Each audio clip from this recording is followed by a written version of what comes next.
Let me introduce myself. I'm Mark Fresh, and I serve as Ward 2 Alderman in Leland Grove, and I chair our Streets and Drainage Committee. I'm actually the pinch hitter this morning for our mayor, who could not be with us. She sends her regards and welcomes everyone to Leland Grove.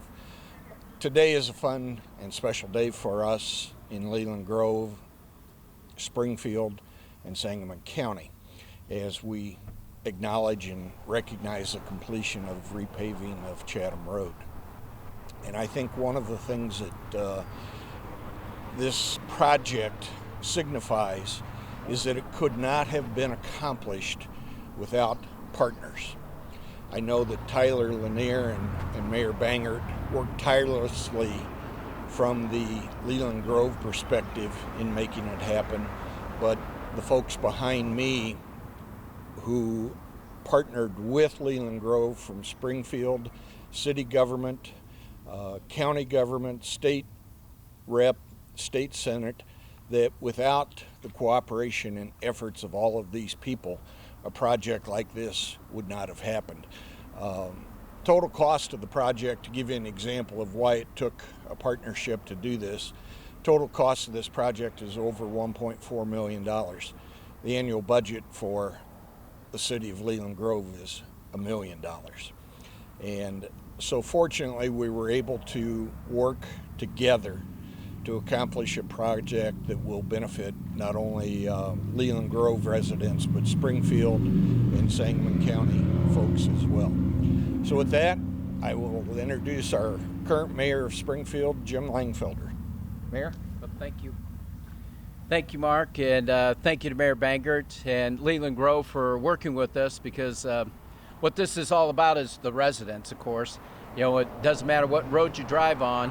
They'll look, if it's within the city, they'll usually think it's our road and we don't have all the resources to take care of it.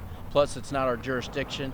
But when we had to do Chatham Road, we reached out to Leland Grove and made sure that we were doing it all at the same time. Because there's nothing more frustrating as a motorist, we can all speak to that ourselves, than having one portion of road looks great, then you come into the bumpy part. So that was the importance of it. And it's really about the continuity of commitment.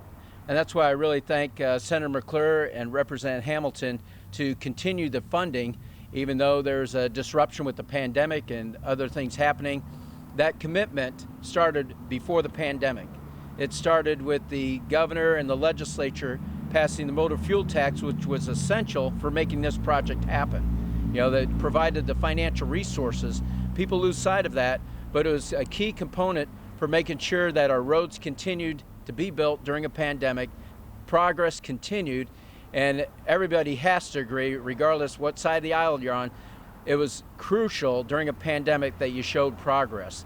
And we've partnered with Leland Grove, with Chairman Van Meter and the county on the rail project and other projects.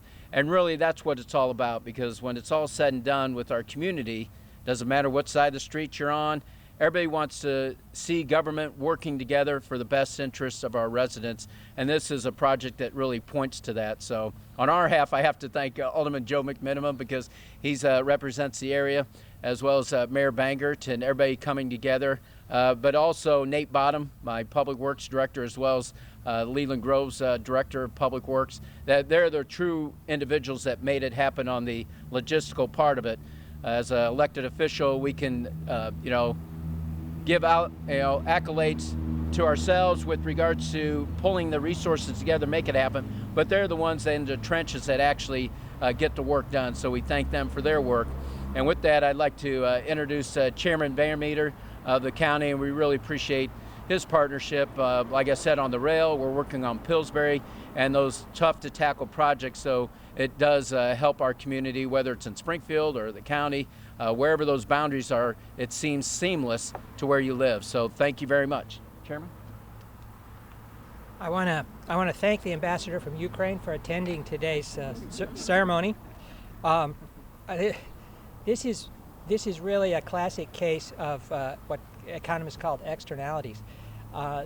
This road is not in the county's jurisdiction. It's not in the city's jurisdiction. The city was willing to lend money to Leland Grove, but somehow we had to come up with the money to pay for it. With a $1 million annual budget for Leland Grove and $1.4 million cost for this, we just couldn't figure out a way to pay for it. So while all the locals were working together, but fretting on wringing their hands on how to get this put together, the real hero of this road is our state senator, Steve McClure.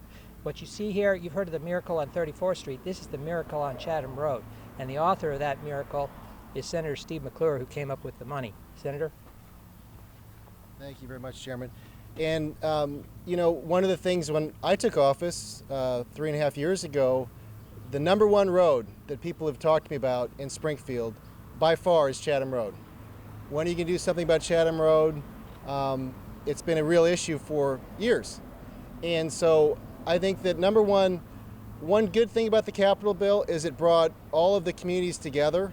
And when we're discussing these projects, I think I called Mayor Langfelder at 2 in the morning one night discussing these projects, same with Chairman Van Meter. And so for all of us to come together, and Mayor Bangert and Mayor Langfelder and Chairman Van Meter and Representative Mike Murphy, who helped us work on this project, this is really what it's about, is doing what we can for our citizens. And this is a big deal, especially with the expansion of different projects in Springfield. Chatham Road is going to be utilized even more. And it's one thing to get the money allocated. One of the things that's happened to me is that some folks have come to me from different places and said, geez, 10 years ago in this bill, we got this money, and yet we've never had it released. And what's the progress on the funds? And some of those projects will never be funded. But I'm thankful to say that after Representative Murphy left office, I was able to help to get the funds released, and also Representative Hamilton was able to work to get the funds released for this project to be completed. So really, this is a group effort for our local leaders here, who I'm honored to stand with, and I'm honored to say that we work together in a very bipartisan way to get good projects done on behalf of the people. And with that, I would like to have Representative Sandy Hamilton come to the stand to talk about the work that she's done to help get this funding. Good afternoon. Again, my name is Sandy Hamilton, Representative Sandy Hamilton, and when I took office back in late December, I've had many meetings with former Representative Mike Murphy, and one of the topics we talked about were the capital funds and being allocated. And so as this process is going, I reach out to him, I reach out to Senator McClure, Chairman Van Meter, and Mayor Langfelder to try, as Senator McClure stated, it takes not only getting the allocations on paper, but to get the funds released. So, and as you can tell, with our constituents, they are emailing us and calling us about, issues that they have around our cities and county, and one of them, of course, was Chatham Road. So I'm honored to be here and to take Mike Murphy's. I have his list of allocations with me, and I carry it around with me in my purse and in my car, and I want to make sure that these allocations get awarded to the places they need to go. So I appreciate it, and I'm glad to be here. Thank you.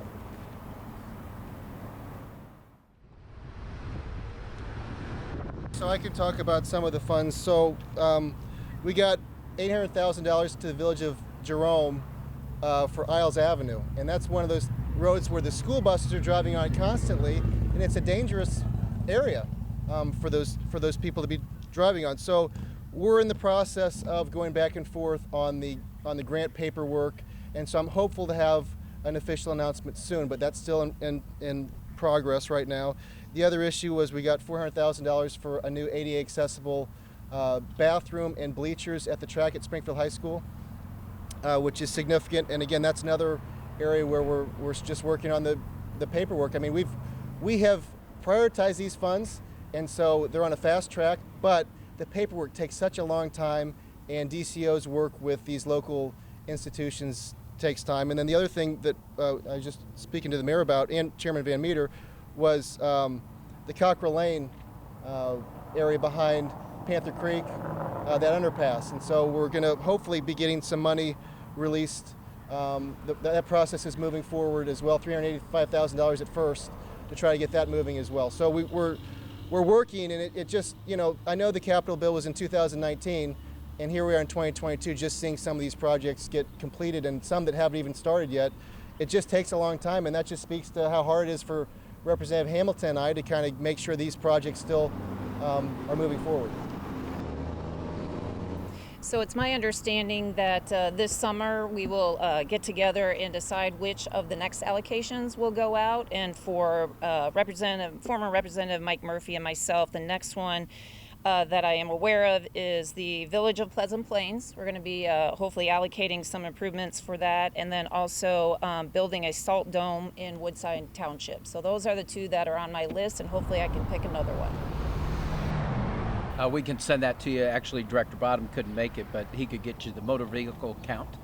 I mean, it's one of our busiest roads. And then the other one that I'll speak of is Walnut. We did a road diet to calm the traffic because if you follow city council meetings, it's all about, people are speeding, things of that nature. How do you make the roadways safe? And so that's one aspect because it's one thing is to carry the traffic, but the other side of it is how do you make it safe? And so we're working with that on different levels. We're going through the rail project right now on 5th and 6th Street, and we're looking at removing the traffic lights there. And the concern there is, of course, safety and speeding and things of that nature. But we can get you the road counts not only for Chatham Road, but the other projects as well. I think Senator McClure said it, the frustration, it's one thing to allocate funds. The other thing is dispersing funds. I mean, so that is a frustration for everybody in government. We just awarded through an ordinance expenditures, and then the next day people want to know, when are you going to purchase the property? When are the funds we allocated? I think it'll be up for City Council, over $5 million of ARPA funds for road projects, things of that nature. People like to hear it, but they want to see the work being done. And so this is a project that we can actually point to that's been a long time coming, but it's been a work in progress. But we try to move as expeditiously as possible. But with regards to the arrangement with Leland Grove going in, that's the right way to go. Actually, what I wanted to do is enter into an agreement with Leland Grove and Jerome to come up with an intergovernmental agreement so you codify it forever. So you don't have to revisit this issue again where you're, repairing one section of road with this jurisdiction, another one for Leland Grove, another one for Springfield. It should all happen simultaneously. And so that's what we'll continue to strive for. So with regards to the relationship with Leland Grove, we have a good relationship. I had no concerns with how it played out, but I know other council members do, and that's, they're right. They're the, fiduciaries just like I am. So everybody has to be held accountable, but it's really the strength of the relationships that really get things done.